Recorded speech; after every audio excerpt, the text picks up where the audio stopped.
This meeting is being recorded.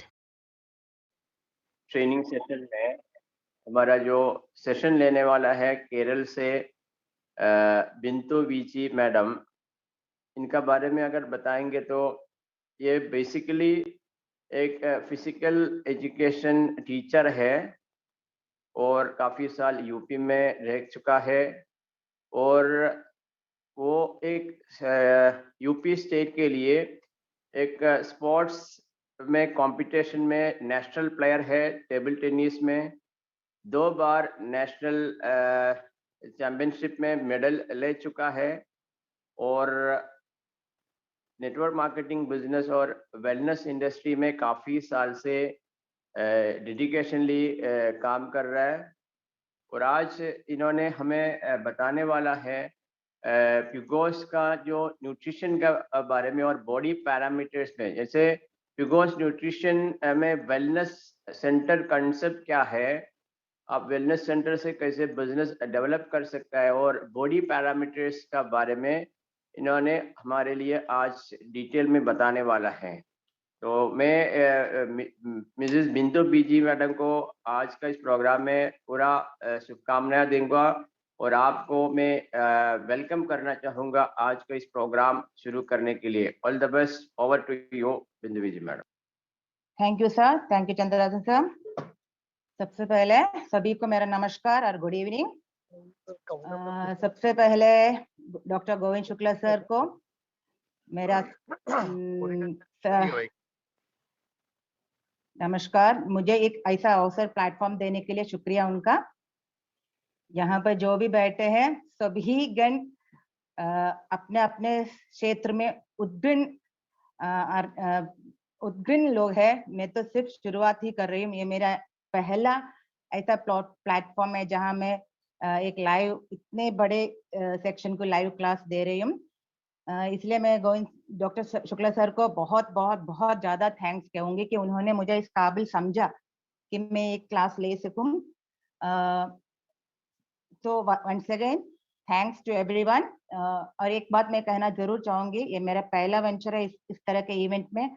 अगर कोई ऊंच नीच या गलती हो जाए तो प्लीज़ मुझे माफ़ कर दीजिएगा, मुझे ज़रूर सुधारिएगा और ज़रूर करेक्ट करिएगा।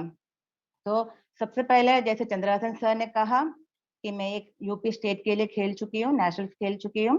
दोनों बार ही मेडल जीता है मैंने। उसके बाद फिजिकल एजुकेशन टीचर रह चुकी हूँ।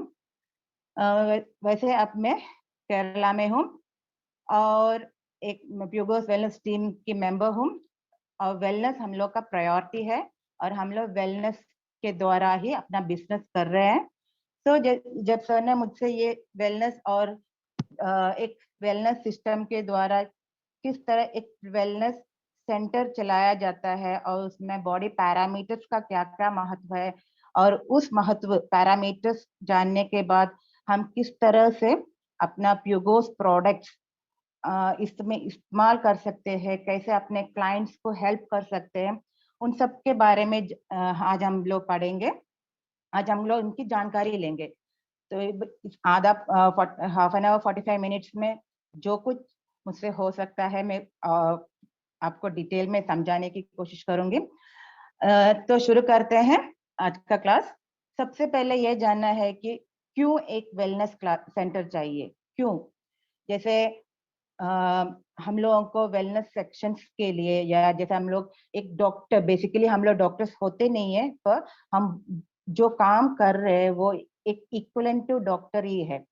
तो सबसे पहले हमें ये चाहिए कि जानना चाहिए कि एक वेलनेस सेंटर चलाते वक्त उसमें क्या क्या चीजें चाहिए। सबसे पहले एक वेलनेस सेंटर के लिए हमें लाइसेंस चाहिए।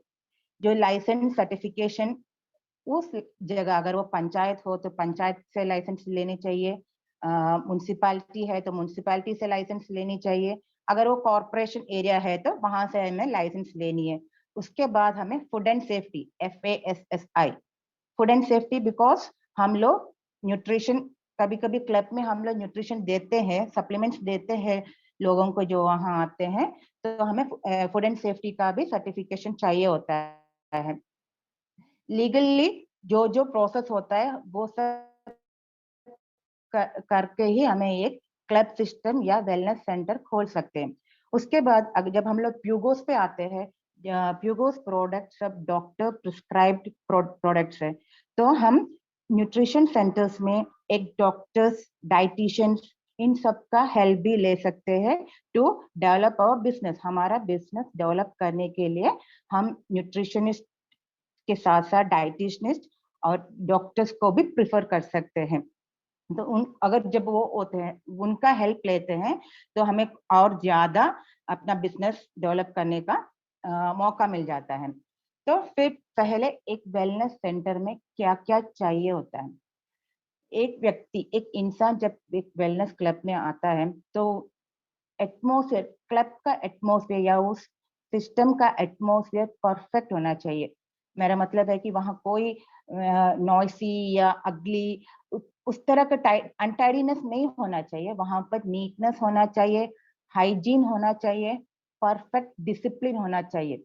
जैसे हम लोग एक वेल मेंटेन्ड हॉस्पिटल जाते हैं या किसी अच्छे डॉक्टर के पास जाते हैं, वहां बाहर सभी एक साइलेंस कीप मेंटेन करते हैं, तो एक क्लब सिस्टम में भी वैसा ही सिस्टम होना चाहिए। प्रॉपर सेटिंग्स होनी चाहिए, प्रॉपर काउंसलिंग सेक्शंस होनी चाहिए। जैसे स्क्रीन में दिख रहा है क्या? हेलो? नहीं मैडम, स्क्रीन नहीं दिख रहा अभी। ऑन करिए कैम। एक मिनट सर।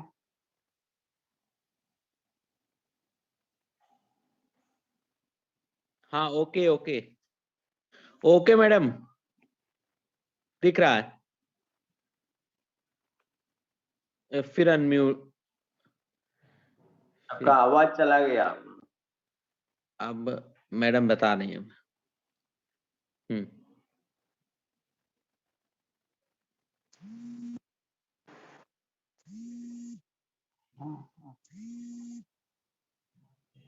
ओके, आपको स्क्रीन दिख रहा है?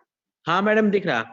ओके, जैसे हम लोग एक काउंसलिंग सेक्शन, जैसे हम लोग हॉस्पिटल में जाते हैं, तो लोग एक पेशेंट को ना डॉक्टर से पर्सनली बात करने का मौका चाहिए होता है, और हमारे क्लब सिस्टम में भी वैसा ही होना चाहिए। एक इंसान जब आता है, वो अपना personal issues, personal problems discuss करना चाहता है, तो वो जब देखेगा कि भीड़ बैठी हुई है, तो वो उतना प्रॉपरली वो अपना पूरा डिफिकल्टीज या परेशानियां नहीं शेयर कर पाता है। तो हमें एक क्लब सिस्टम में सबसे इम्पोर्टेंट चीज होती है एक काउंसलिंग रूम। एक काउंसलिंग रूम, जैसे यहाँ पे हमारे टीम पे एक वेलनेस कोच काउंसलिंग दे रही है, तो आप देख सकते हैं कि दीवार पर हमारी सर्टिफिकेशन सभी लगा हुआ है, जो लाइसेंस होता है, फूड सर्टिफिकेशन होता है, वो सभी वहां पर लगा हुआ है, और काउंसलिंग सेक्शन चल रहा है।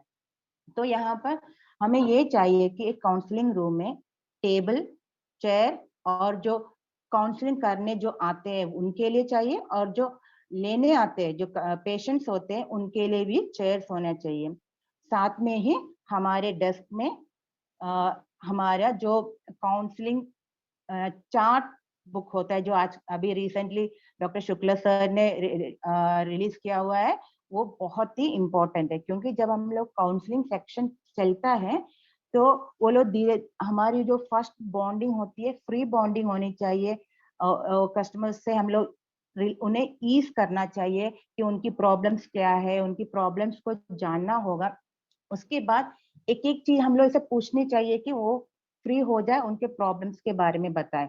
जैसे डॉक्टर सर ने अभी रिसेंटली हमें एक काउंसलिंग चार्ट दी है, उनमें कई पैरामीटर्स के बारे में लिखा हुआ है, तो हमें वो पैरामीटर सब जानना है। उसमें आपको बीपी है, शुगर लेवल क्या है, आपने रिसेंटली कोई सर्जरी हुई है, आपको कुछ एलर्जीज है, उस तरह के पूरी डिटेल्स हमें लेनी है। तो हमारे पास जो जो इक्विपमेंट्स चाहिए वो है, पहले तो वो होता नहीं था, जैसे ब्लड प्रेशर बीपी मीटर नहीं होती थी, और हमारे शुगर लेवल देखने के लिए ग्लूकोमीटर नहीं होती थी। पर रिसेंटली सभी लोगों ने क्लब में वो यहाँ पर हम लोगों ने लगाना शुरू कर दिया है। क्योंकि एक ब्लड प्रेशर देखने के लिए या शुगर लेवल देखने के लिए उन्हें बाहर लैब में भेजना, फिर उनका रिजल्ट आना, वो सब वेट करने से अच्छा है अगर हमारे पास ये दोनों मीटर हो, तो हम ऑन द स्पॉट ही उनका एनालाइज कर सकते हैं कि उनका ब्लड लेवल कैसा है या शुगर लेवल कैसा है, बीपी कैसी है, तो हम उन्हें एडवाइस दे सकते हैं कि इससे क्या क्या हमारे प्रोडक्ट्स में क्या है जो उनको हेल्प कर सकता है। तो आजकल ये अवेलेबल है मार्केट में डिजिटल, तो इजी ही होगी हमें हैंडल करने में।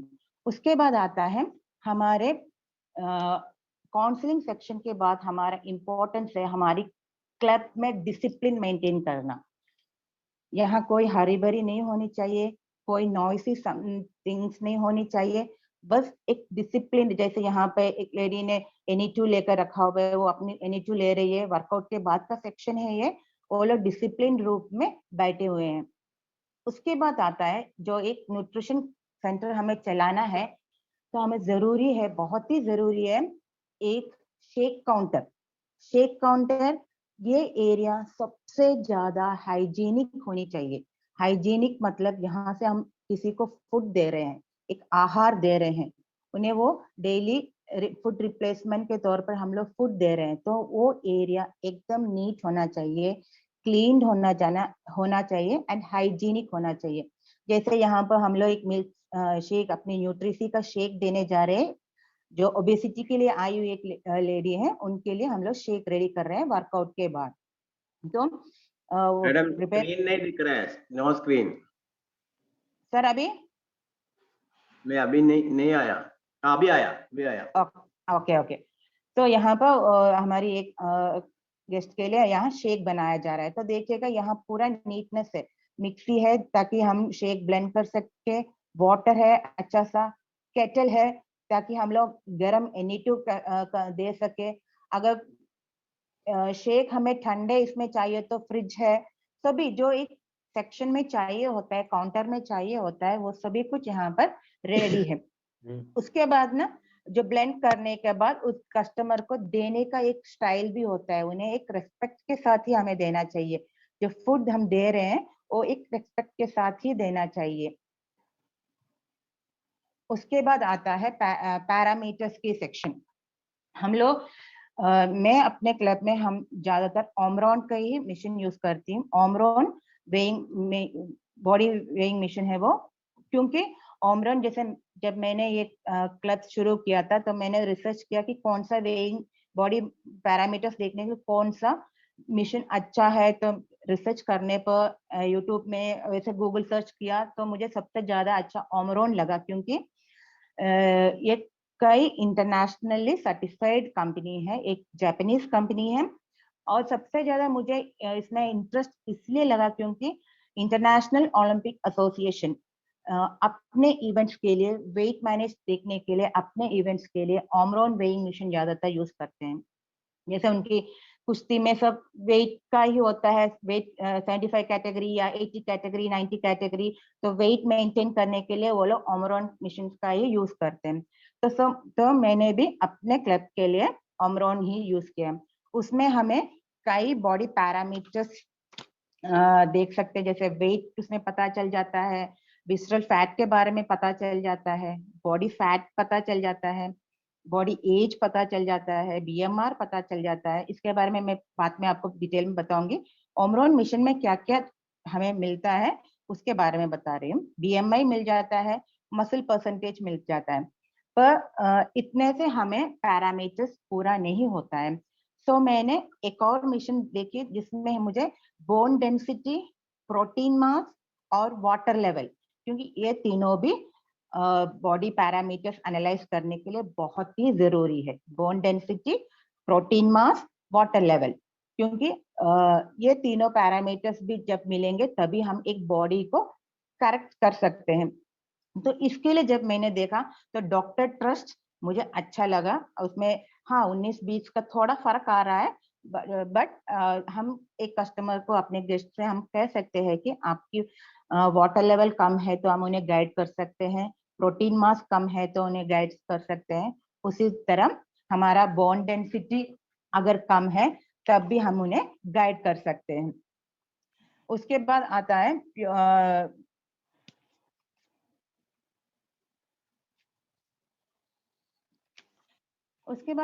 कि वेट काउंसलिंग के बाद आता है कि हम लोग एक सेक्शन काउंसलिंग सेक्शन के बाद हम लोग उन्हें ना वेट हाइट नापते हैं, जो हाइट मीटर होता है उनसे हाइट लेने के बाद बॉडी वेट मापा जाता है। बॉडी वेट अगर एक इंसान का हाइट 165 सेंटीमीटर्स में है ये, तो 165 सेंटीमीटर्स में है, माइनस 100 जो वेट होता है वो उस व्यक्ति का आइडियल वेट माना जाता है। वो मेल में 100 एंड फीमेल में 105 माइनस होता है। कहने का मतलब अगर मेल 165 हाइट का है तो 100 माइनस कर दो तो 65 उसका आइडियल वेट होगा। लेडीज में वो 105 माइनस कर दो तो उसका आइडियल वेट 60 केजीज होता है। तो ये पैरामीटर हमें हमेशा याद रखना चाहिए एक हाइट वेट एक इंसान की आइडियल वेट को नापने के लिए। फिर आता है उस पैरामीटर में फिर आता है विसरल फैट। विसरल फैट अगर हम देखें तो एक healthy visceral fat, healthy heart इस तरह का होता है। इसमें थोड़ा सा चर्बी है पर एक प्रोटेक्शन लेवल में इसमें दिख रहा है सर, ये सब हार्ट दिख रहा है? यस यस दिख रहा है। ओके, तो हमारी हेल्दी हार्ट इस तरह होता है, ये हार्ट होना चाहिए हमें। पर आजकल की लाइफस्टाइल में हमारा हार्ट सिस्टम इस तरह का हो गया है। तो सोचिए हमारी लाइफस्टाइल ने हमारी हार्ट का क्या दुर्दशा कर दिया है। ऐसा नहीं लग रहा है कि किसी ने हमारे हार्ट को पूरी तरह से जाली डालकर बंद कर दिया हो, वो खुल के सांस नहीं ले पा रहा हो। सेम ऐसा ही होता है जब चर्बी पूरी तरह से हमारे हार्ट को घेर लेती है, पूरी तरह से चारों ओर से उसे दबोच लेती है। सच में दबोच लिया है ना उन्हें। मेल ज्यादातर ये मेल में इंटरनल ऑर्गन्स को विसरल फैट कवर करती है, जैसे कि हार्ट में किया हुआ है। उसी तरह लेडीज में ये यूट्रस के चारों ओर कवर करती है। तो यूट्रस के जब चारों ओर कवर करती है तो हम लोग में ज्यादातर लेडीज में पीसीओडी प्रॉब्लम्स आता है। आगे चलकर उन्हें कंज्यूमिंग का भी प्रॉब्लम बढ़ जाता है। तो हम किस तरह का हार्ट चाहते हैं? हम एक हेल्थी हार्ट चाहते हैं या एक चर्बी से दबी हुई हार्ट चाहते हैं?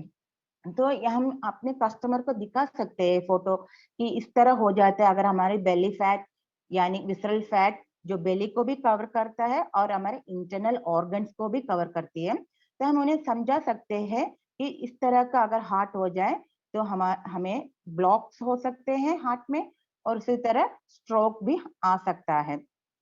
मेनली स्ट्रोक जेंट्स में ही आते हैं, लेडीज में इसे यूट्रस की ओर कवर करने के कारण कंज्यूमिंग प्रॉब्लम, पीसीओडी प्रॉब्लम, उस तरह का प्रॉब्लम्स आते हैं। जैसे किसी लेडी में कंज्यूमिंग प्रॉब्लम हो तो वो ज्यादातर जब डॉक्टर्स के पास जाते हैं तो उन लोग पहला एडवाइस यही देते हैं कि अपना वजन कम कीजिए और विटामिन्स देते हैं। जो विटामिन्स हमारे प्रोडक्ट्स में, हमारे न्यूट्रिशन प्यूगोस प्रोडक्ट्स में काफी है, जो हम लेटर ऑन बताएंगे कि किस तरह से लेडीज को हेल्प करती है। फिर आता है बॉडी फैट।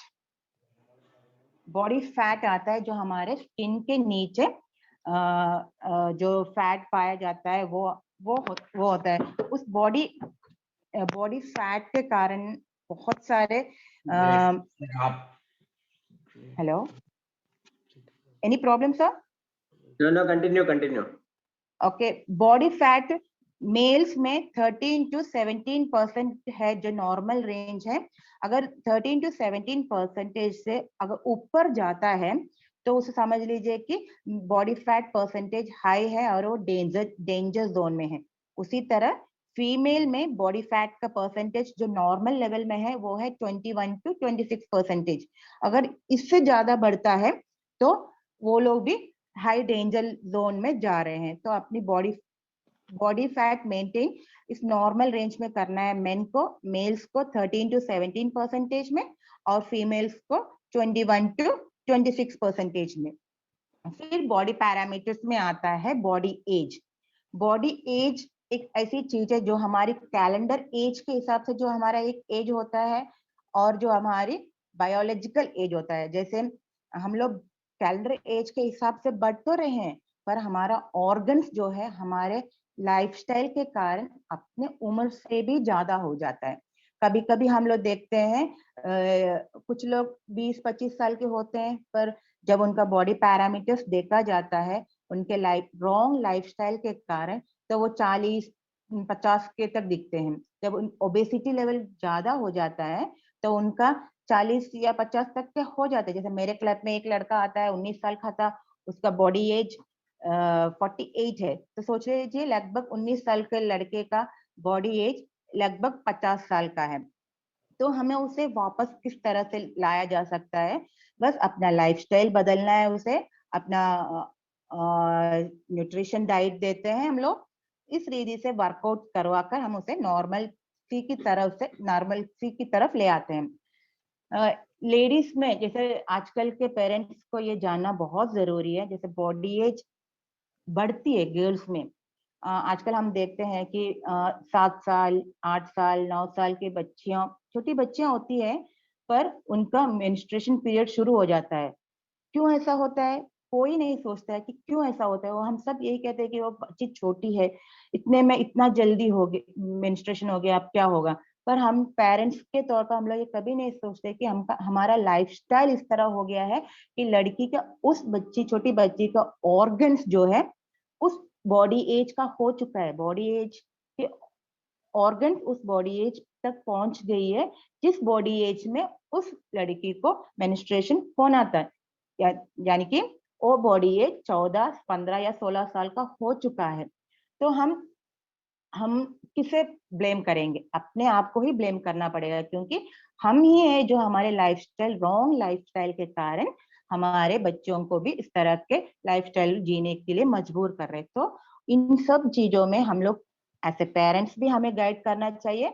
हम एक वेलनेस कोच के तौर पर हम एक अच्छा एग्जाम्पल उनको दिखा सकते हैं, एक अच्छा रास्ता दिखा सकते हैं। एक वेलनेस कोच ही ऐसा है जो डॉक्टर से भी ज्यादा डीप में जाकर एक पेशेंट को समझा सकता है कि ये कारण है आपके इस बच्ची को इतनी जल्दी मेंस्ट्रुएशन होने का कारण है, आपका लाइफस्टाइल है, आपने जो जंक फूड्स, आजकल बच्चों में जो जंक फूड्स का आदत लगी हुई है वो बहुत ही खराब है। तो एक अच्छा लाइफस्टाइल, एक अच्छा न्यूट्रिशनस लाइफस्टाइल एक वेलनेस कोच दे सकता है वहां पर। फिर आता है बीएमआई। वैसे बीएमआई में बॉडी का जो शेप होता है वो होता है बीएमआई, एक ढांचा जो हम कहते हैं ना, उस शरीर के ढांचे का एक आकार होता है। वो आकार का भी परसेंटेज है। तो कॉमनली वर्ल्ड हेल्थ ऑर्गेनाइजेशन ने 18 से 25 का प्रोपोर्शन दिया हुआ है, पर इंडियन कंडीशन और इंडियन फूड सिस्टम अलग होने के कारण इंडिया में 90 to 23% को आइडियल माना गया है। वर्ल्ड हेल्थ ऑर्गेनाइजेशन के हिसाब से वो 18 से 25 है, यानी कि 18 to 25 है। तो कभी आपने, अगर मैंने 18 और 25 कह दिया, आप यूट्यूब में या किसी में आपने देख लिया कि 19 और 23 है, तो मिस जज मत हुइएगा। इंडियन लाइफस्टाइल के अनुसार उसे 19 से 23 का दिया गया है, और वर्ल्ड हेल्थ ऑर्गेनाइजेशन ने कॉमनली एक ढांचा जो दिया हुआ है वो 18 से 25 का है। और हम आते हैं मसल परसेंटेज में, body muscle percentage.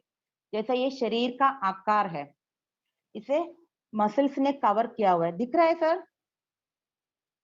Sir, yes sir. Okay, तो हम जो बॉडी मसल्स होती है वो हमें हमारी बॉडी को, स्केलेटन को प्रोटेक्ट करती है। तो एक शील्ड है बॉडी मसल्स। जब ये बॉडी मसल्स कम हो जाता है या वीक हो जाता है और इसमें फैट डिपॉजिट ज्यादा हो जाता है, तो हमारे बॉडीज को कई तरह के डिसीज, जो कहते हैं कि रोगों का लक्षण जो होता है, वो इम्यूनिटी, जैसे कहते हैं ना कि इम्यूनिटी भी कम हो जाती है। बॉडी मसल परसेंटेज एक फीमेल में होना चाहिए 30 to 39%, और वो बदल जाता है मेल में वो 41 to 54% होना चाहिए। क्योंकि अगर जो हम लेते हैं, कार्बो फूड्स लेते हैं, वो ब्लड से ग्लूकोज के रूप में वो ग्लाइकोजन के रूप में मसल्स में स्टोर होता है। जब मसल्स वीक हो जाती है तो ये डायरेक्टली ब्लड में ही सर्कुलेट होती है और स्टोर कर नहीं पाती है, और डायबिटीज पेशेंट्स, अभी डायबिटिक का खतरा वहां से बढ़ जाता है। तो मसल परसेंटेज बहुत जरूरी है। मसल परसेंटेज मेंटेन करने के लिए हमें वर्कआउट भी बहुत जरूरी है। जैसे हम अपने क्लब में देते हैं, तो ये एक सेक्शन होता है क्लब में, जब कोई वेलनेस सेंटर खोलना चाहता है तो ध्यान दीजिएगा, एक छोटा, जरूरी नहीं है कि हम पूरा इक्विपमेंट्स के साथ ही वर्कआउट करें, बिना इक्विपमेंट के साथ ही हम एक अच्छा वर्कआउट सेक्शन दे सकते हैं। जैसे मैंने अपने इस क्लब में दिया हुआ, हमारी टीम की क्लब है ये, यहाँ पे लेडीज आती है ज्यादातर, तो हम अच्छा वर्कआउट योगा सब करवा सकते हैं, स्ट्रेचिंग करवा सकते हैं, जिससे मसल स्ट्रेंथनिंग हो। तो अगर मसल परसेंटेज कम हो तो हमें डायबिटीज की तरह हम लोग ज्यादा फास्ट में डायबिटीज की तरह और जाएंगे। तो मैंने बता दिया कि मसल परसेंटेज फीमेल में कितना चाहिए, 30 to 39% चाहिए, वही मेल में वो बढ़कर 41 to 54% हो जाता है। So workout is must, exercise करना जरूरी है, सभी के लिए ही एक्सरसाइज करना बहुत ही जरूरी है। यहाँ पर एक वेलनेस क्लिनिक या वेलनेस सेंटर काफी मदद कर सकता है अपने एक क्लाइंट को। उसके बाद आता है वाटर। ह्यूमन बॉडी में कितने परसेंटेज में किस किस ऑर्गन्स को कितना पानी चाहिए। हम सब जानते हैं कि हमारा शरीर 60 to 65% पानी से भरा हुआ है। तो अपने ऑर्गन्स को, ब्रेन, ब्लड, जो भी है हमारे बॉडी में, जो कुछ भी प्रोसेसिंग चलता है, उन सब प्रोसेस के लिए कितना पानी की जरूरत है, ये हम आज बताते हैं। हमारी ब्रेन, मस्तिष्क, उसमें 75% वाटर कंटेंट है, ब्लड में 80% वाटर कंटेंट है, मसल्स में वो 75% है, स्किन, त्वचा में वो 65 to 70% है, उसी तरह लंग्स में 84% है, बोन में, हड्डियों में वो 22% है, किडनी में वो 83% है, और हमारे लिवर में वो 68% है। जब वो हृदय की बात आती है तो वो वहां पर वो 79% का है, और उसी तरह हमारे इंटेस्टाइन्स में 75%। तो ऑल टोटल अगर हम देखा जाए तो एक मनुष्य के शरीर का 60 to 65% पानी चाहिए होता है। तो जब एक पैरामीटर्स के हम लोग बात करते हैं तो पानी का पैरामीटर बहुत ही जरूरी है। जब पानी एक इंसान प्रॉपरली नहीं लेता है तो वो अपने शरीर में टॉक्सिन्स को जमा कर रहा है। आजकल के बच्चे पानी कम पीते हैं, बॉटल्स में दो तो भी वापस घर ले आते हैं। तो हम सबसे पहले एक वेलनेस कोच का जिम्मेदारी होती है, या कहिए कि एक कर्तव्य होता है, वो अपने क्लाइंट को किस तरह से पानी पिलाने में समर्थ करे, किस तरह वो अपने पानी पिलाने की क्षमता को बढ़ाए। ये सब कुछ एक डॉक्टर नहीं कर सकता है, केवल एक वेलनेस कोच ही कर सकता है। तो एक वेलनेस कोच सबसे पहले उस इंसान को पानी पीने का तरीका बताना है। जैसे हम लोग देखते हैं कि आजकल बच्चे बाहर से आते हैं, फ्रिज खोला, बॉटल लिया, गड़क गड़क गड़क पी लिया पानी। बिल्कुल नहीं करना चाहिए, उस तरह पानी नहीं पीना चाहिए। पानी हमेशा एक मुंह लेते हैं, एक मुंह भर लेते हैं, उसे धीरे धीरे अपने सलाइवा के साथ मिलाकर, अपने थूक के साथ मिलाकर पीना चाहिए। जैसे हम अक्सर देखते हैं बच्चों के मुंह में ज्यादातर पानी, छोटे बच्चे होते हैं तो पानी यूं निकलता रहता है, वो इसलिए है ना, उसमें एक प्रोटेक्शन फैक्ट है, एक इम्यूनिटी स्ट्रक्चर है हमारे सलाइवा में। तो जब हम अपने सलाइवा, अपने थूक को मिलाकर पानी पीते हैं तो हमारी बॉडी के लिए बहुत ही ज्यादा फायदेमंद होता है। तो थोड़ा थोड़ा गुट गुट कर पानी पीजिए, एक सिप लीजिए, थोड़ा देर वेट करिए, फिर पानी पीजिए। उससे आपका ये होता है कि ये फायदा ये होगा कि आपके जो सेल्स है, सेल्स में जो पानी जाना चाहिए वो जाएगा, धीरे धीरे सेल्स क्लीन होंगे, हमारे टिश्यूज के लिए अच्छा है, हमारे ऑर्गन्स के लिए अच्छा है। तो जितना धीरे से हम पानी पिएंगे उतना हमारे शरीर के लिए अच्छा है, हमारा वाटर लेवल भी बढ़ेगा। नहीं तो ऐसा होगा जैसे हम लोग एक बाढ़ आई, पूरी ऊपर से जो फर्टाइल जो अच्छी भूमि है या अच्छा स्तर है उस सबको लेकर चले जाती है। जैसे कैल्शियम हमारे बॉडी के अच्छे मिनरल्स को दो जाती है। एक बाढ़ आता है, ऊपर का उपजाऊ मिट्टी पूरा उड़ जाता है, निकल जाता है। उसी तरह से हम लोग ने अगर एक ही घुट में पूरा पानी पी लिया, हमारे शरीर में जो भी मिनरल्स है, जो भी विटामिन है या जो भी एसेंशियल चीजें होती है वो बहाकर चले जाती है। सो पानी पीने का तरीका बताकर देना एक वेलनेस कोच का सबसे बड़ा कर्तव्य होता है। मैं तो यही मानती हूँ, क्योंकि पानी उतना ही इम्पोर्टेंट है। जब जब कोई व्यक्ति हमारे पास आता है तो हम न्यूडिटॉक्स देते हैं उन्हें टॉक्सिन्स को क्लीन करने के लिए। उस व्यक्ति को अगर पानी पीने की तरीका नहीं आता है तो न्यूडिटॉक्स देकर कोई भी फायदा नहीं होगा। न्यूडिटॉक्स देते वक्त हम उन्हें गाइड करते हैं कि पानी पीना चाहिए। वर्ल्ड हेल्थ ऑर्गेनाइजेशन के हिसाब से हर एक नॉर्मल इंसान 4 litre 3.8 to 4 litres water daily consume करना है।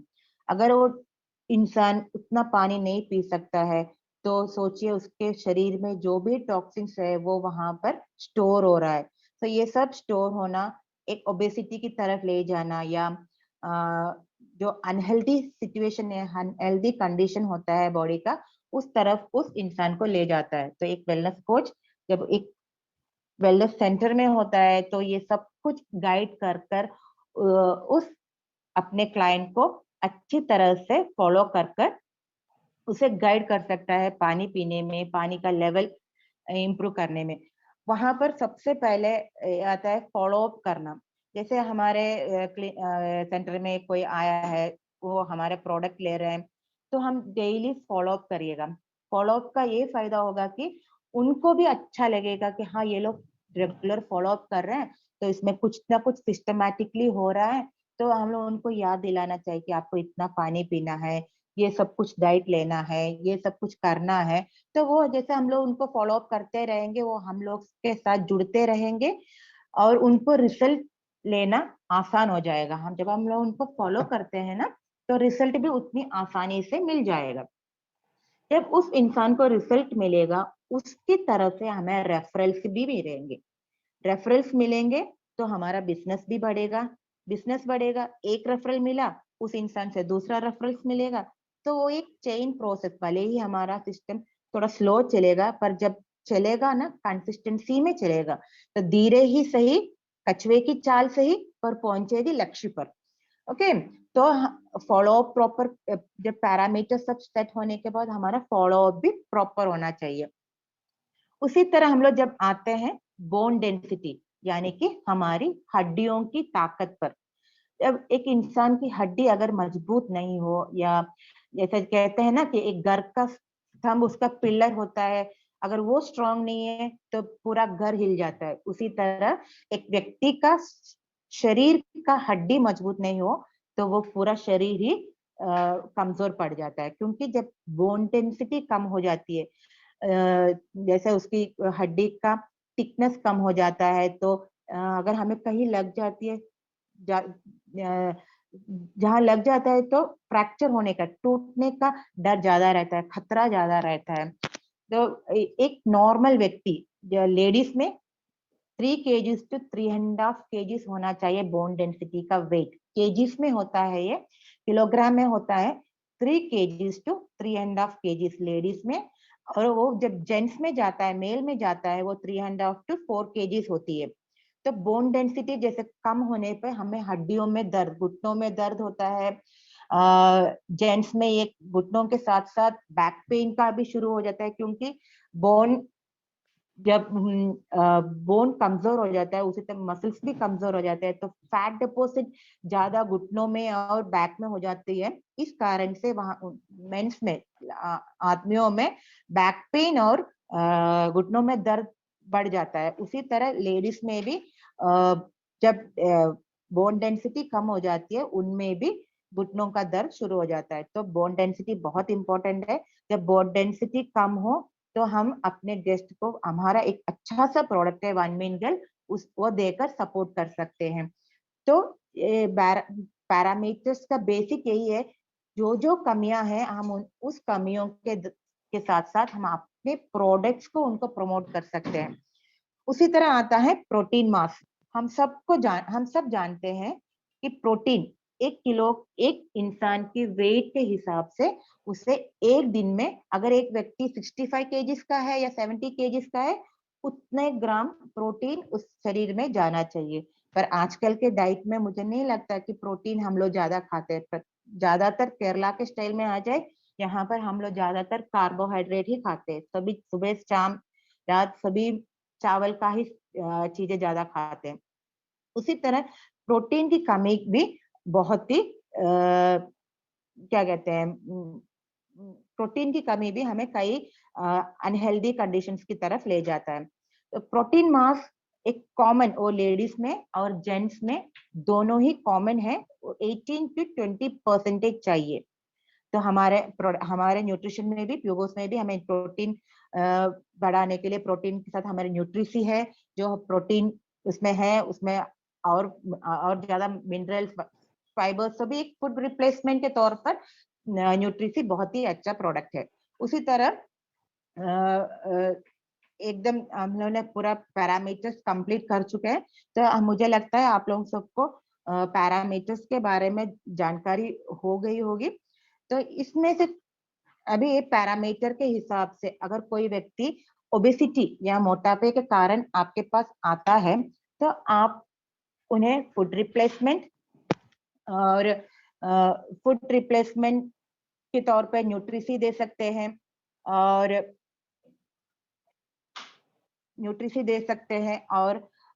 ओबेसिटी की लेवल, फैट लेवल कंट्रोल करने के लिए हम उन्हें अस्ताशाइन सिल्वर दे सकते हैं। तो इस एक क्लिनिक, जैसे हमारे वेलनेस क्लिनिक में कोई आता है, तो इस पैरामीटर के हिसाब से हमारा हर एक प्रोडक्ट हम प्रमोट कर सकते हैं। हमें रेफरल्स मिलेगी, हमारा बिजनेस बढ़ेगा, हमारा जो कंसिस्टेंटली जो प्रोग्रेस होगा वो भी बढ़ाया जा सकता है। तो इस लेवल में आई थिंक सबको पैरामीटर्स के बारे में भी समझ में आ गई होगी। हाँ, थोड़ा फास्ट हो रहा है क्योंकि हमारा टाइम लिमिट है, और एक क्लिनिक कैसे चलाना चाहिए उसके बारे में भी आपको थोड़ा बहुत नॉलेज मिल गई होगी। और अब मैं चाहूंगी कि मैं अपने रिजल्ट आपको एक बार दिखा दूं। मैं वेलनेस फील्ड में अपनी मोटापे के कारण ही आई थी। दिख रहा है स्क्रीन में? Yes, yes. Yes, I was 90 kgs, near about 89.7 kgs when जब मैंने ज्वाइन किया था वेलनेस। तो मुझे जब मैं पहले मैं एक दूसरे प्लेटफॉर्म में थी, वहां पर मैंने अपना वेट तो कम किया था, पर जैसे ही मैंने उससे स्टॉप किया, मेरा वेट वंस अगेन बूम हो गया, बिल्कुल, मतलब फिर से बहुत ही ज्यादा बढ़ गया। तो वेलनेस प्यूगोस में आने के बाद मुझे, जैसा मेरा लीडर, मुझे एक अच्छा सपोर्टिव सिस्टम मिला। जिंदो सर ने कहा कि बिंदु, मोटापा या पतला एक कंडीशन नहीं होता है, बॉडी करेक्शन करना एक सबसे अच्छा इंपॉर्टेंट चीज होती है। अगर आपने बॉडी करेक्शन कर लिया है, तो आपका बॉडी पैरामीटर सभी करेक्ट हो गया है, तो जो भी मोटापा हो या दुबला शरीर हो, वो अपने आप करेक्ट हो जाएगा। तो वहां से मैंने प्यूगोस का पूरा, अभी 2 साल हो रहे हैं, तो मैंने प्यूगोस का प्रोडक्ट्स लेने लगी, और मैं पिछले 2 साल से अपने बॉडी को मेंटेन कर रही हूँ। 89.7 से मैंने अपना वेट को 61.3 किया हुआ है। अब मेरा हाइट 164 है, मेरा आइडियल वेट वैसे 64 है, पर मैं मैंने माइनस में कम किया है। तो अभी भी मैं अपने आइडियल वेट को पिछले 2 साल से मेंटेन करते जा रही हूँ। मेरे हेल्थ इश्यूज भी काफी चेंज हो गए। उसी तरह ही ये हमारी ग्रुप की एक मेंबर है निमिषा, उन्होंने भी अपना हेल्थ काफी बदला हुआ है। देखिए, हमारे क्लब में कई रिजल्ट ऐसे हैं जो बहुत ही ज्यादा इंस्पायरिंग है। ये हमारे बालकृष्ण सर हैं, जिन्होंने अपना वेट कम किया हुआ है, और रिसेंटली देखिए वो बहुत ही हैंडसम हो गए हैं।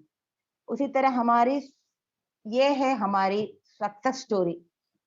सिर्फ छोटी बच्ची है, ज्यादा उम्र की नहीं है, 25 साल के आसपास की है। तो देख लीजिए उसका वेट कितना था। ये पूरा का पूरा प्यूगो सिस्टम की है देन है कि वो आजकल स्टिल अंडर प्रोग्रेस है उनका वेट। आप देख लीजिए कितना ड्रास्टिक चेंज आ गया है उनमें, है कि नहीं? Yes, sir. Yes. So she was like this a few months before and she is like now. इस तरह है आजकल। तो ये बहुत ही हमारे टीम का एक सक्सेसफुल स्टोरी है ये। तो आई होप आप सभी को मेरा ये प्रोग्राम अच्छा लगा होगा। हाँ, थोड़ा फास्ट था।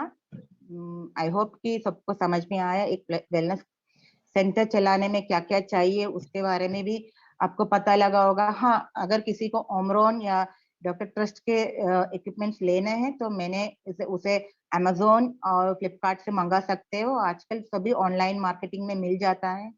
3000 to 10,000 रुपीज में आता है। वेरिएशन है, अपने हिसाब से हम लोग वो ले सकते हैं। तो आई होप सभी को अच्छा लगा होगा, सभी को समझ में आया होगा मेरा हिंदी। अगर कोई गलती हुई है तो फर्स्ट एक्सपीरियंस से सुधारने का मौका दीजिएगा। तो नेक्स्ट टाइम जब भी होगा इसे और ज्यादा इम्प्रूव होकर आऊंगी। तो thank you doctor Shukla sir. I hope मैंने आपकी उम्मीद खराब नहीं की है। 100% नहीं हुआ तो भी 70% तक तो हो गया होगा। तो over to you sir. Thank you.